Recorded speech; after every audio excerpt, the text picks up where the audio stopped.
Welcome to Manoj Beniwal Computer Science classes. Our today's topic is Introduction to Functions in Python. So we will discuss the basics of functions in Python. The learning outcomes are on the screen. So now let's start our lecture.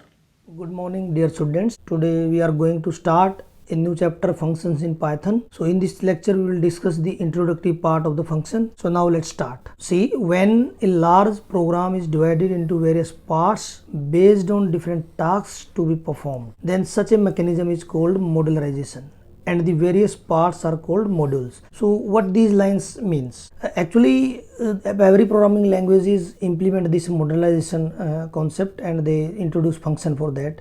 They implement by using function this modularization. When there is a large problem or large program or large project, we always divide in that in small parts, or then we try to implement the individual parts. Each part is called a module, and this process is called modularization. So Python also implement this modularization with the help of functions. So the general concept is modularization, and to implement it the functions are used by the programming languages. To implement this modularization concept, Python uses concept of functions. So in Python, a large program is divided into various functions, and each function performs a specific task.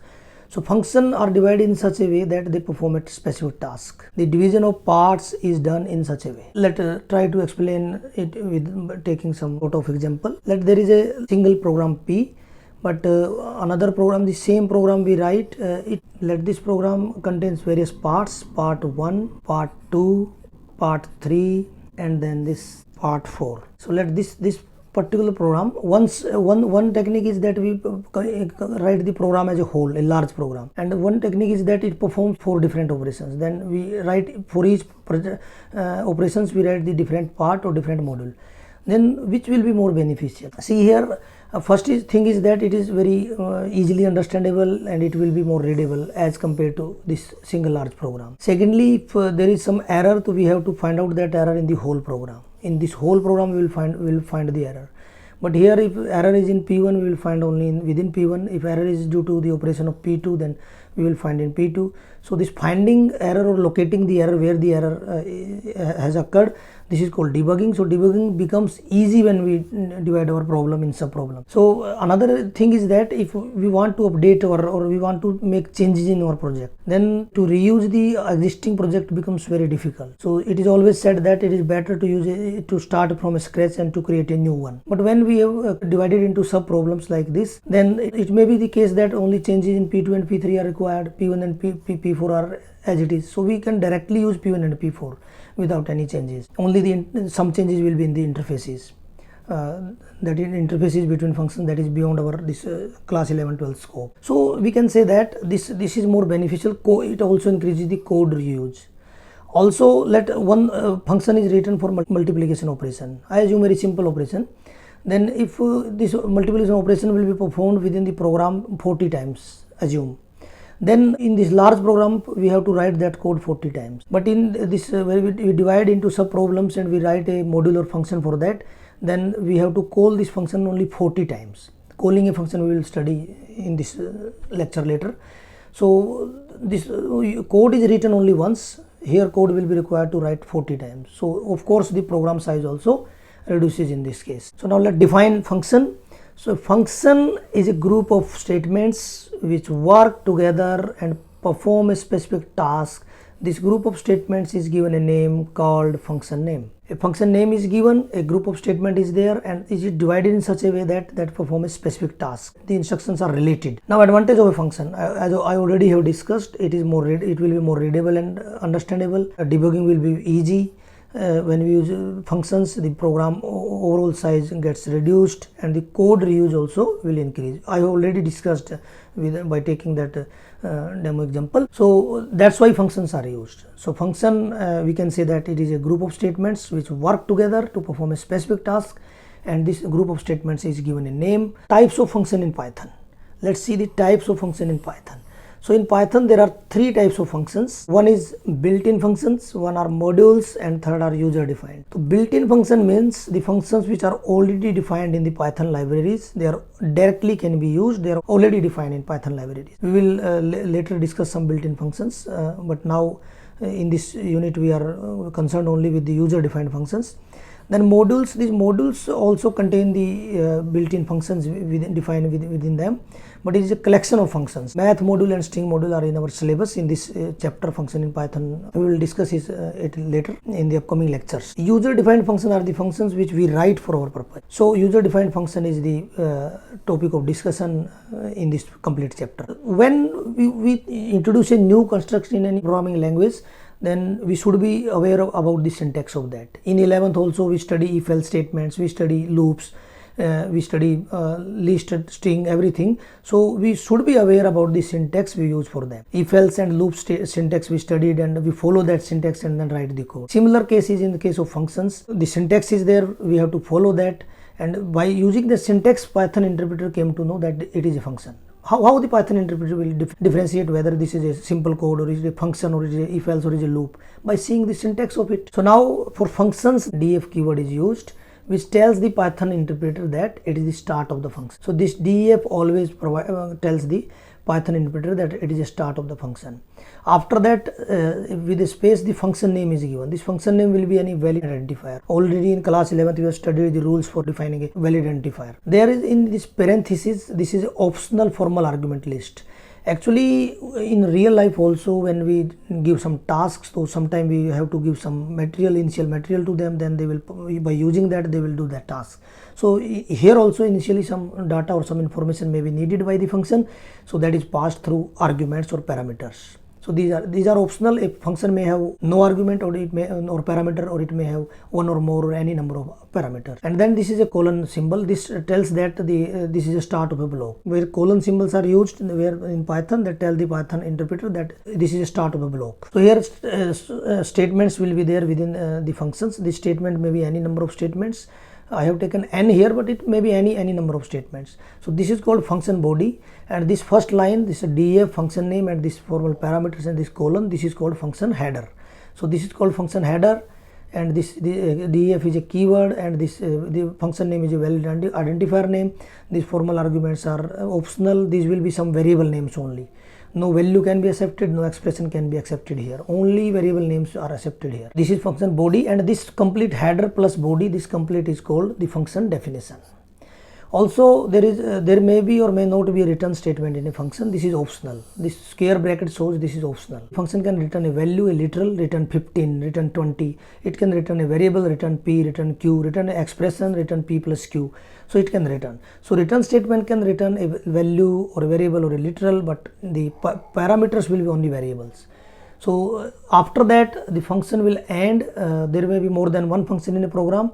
Then at last main code will start. In this main code will handle the whole execution of the program. So with the course of the time, with upcoming lectures, we will be very well aware about this, how the main code will in main code we call the function, we use the functions. Here we are just introducing it. So now let see one practical example of Python code also for this simple example following this syntax. So see here, this is the simple program. The def keyword is here.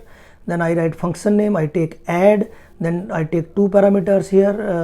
This is optional, but I have to take two parameters because I want this from this function that it will add two numbers. Then it is adding these two numbers and taking the result in s, then it is returning this s. So how in main it will be called? In main, because it is returning a value, a variable will be required to take that value. Assignment with assignment operator, function name, and the required parameter we pass. So the function call will be from here, and then from this add statement it will go to this first statement of the function. The control flow will alter, and then we will print s1 and it will print the value. So here we have passed 30 and 40, the output will be 70. So this is following that syntax. This is simple code, the output is 70. This is simple example. We already have practically discussed it. Define, add, and two parameters, and this is the variable, and this is a plus b. We add a plus b and put in s, then return s, and we call it. This is function calling. This is called function calling. This is when function is returning some value. When function will not return, the function calling way will change somewhat, and this is print s1. So this is where output is 70. We already have seen the practical demo also. Now let's see the 4 different scenario of a function writing based on 2 things: parameter requires and return value. If one or parameter are required, yes, or if it returns a value, then yes, and if parameter are required but not return a value, no, and if it's not taking any parameter but it return a value, or it is neither taking parameter, it is neither returning value. So there are 4 scenarios. We will take one by one and see. By taking the example, we will take add function as example, and we will see how these 4 scenarios are.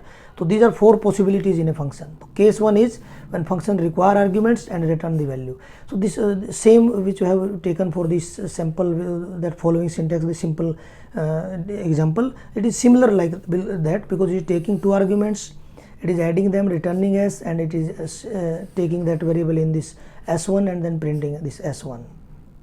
So this is the simple case already we have discussed. This is the first case, but see the second case here. In second case, parameter required but not return any value. In this case, we will pass 2 parameters, but it is because it is not returning any value, there will be no assignment statement here. Okay, so now it will take 2 value, do the addition, and it will print the result in the same. So here it performs, the function performs the addition, and it also print the sum. Both task is done by the function. So now let's move on the case third.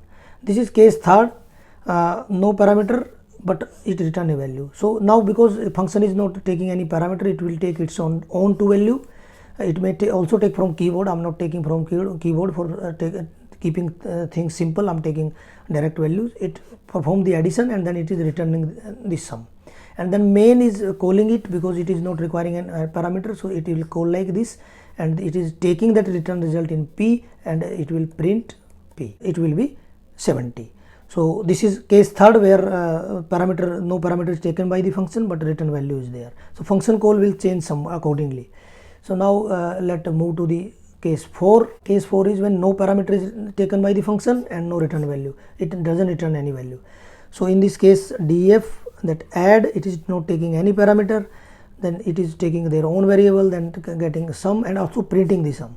So in main only we will simply write add, and this is the when a function have no argument and the function require no argument and the function return no value, then we will call in this way. So these were all 4 scenarios. So let also see the practical examples of these all 4 cases. So this is the first case where it is taking arguments and is returning value also. So this already we have run, that it will give the same output because it is taking 2 parameters and then it is adding and it is returning the value, and so it is returning value and also taking parameters, and it will print 70.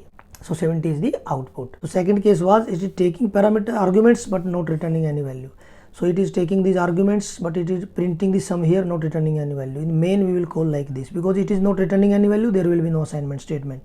So it will give this result will be same, it will give 70, but the way of calling and all the printing, now the result is printed within the function. In the case 1, the result was printed in the main part. So this is the third case with practical example. Here no argument is taking, it is no return value.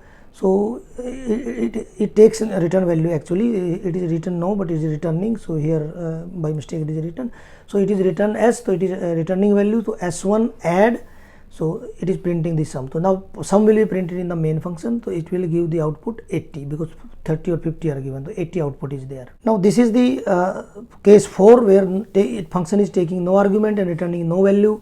So it will take its own variable, we will get the sum of it, and then it will return, it will print here, it will not return here, it will print here, and it is simply calling like this. So this was our case 4, theoretically we have already studied. So it will also give the output 80. So output is 80 in this case also. So this was the introductory part from the function. So we studied what is a function, why it is used, and then we see the syntax of function, and then after that we take a simple example following that syntax, and then based on number of parameters required and the return value, it is returning value or not, based on these two things. 4 cases we discussed. So that was all from this lecture. In the next lecture we will discuss the flow of execution within a function call. That is very important topic, and thank you very much.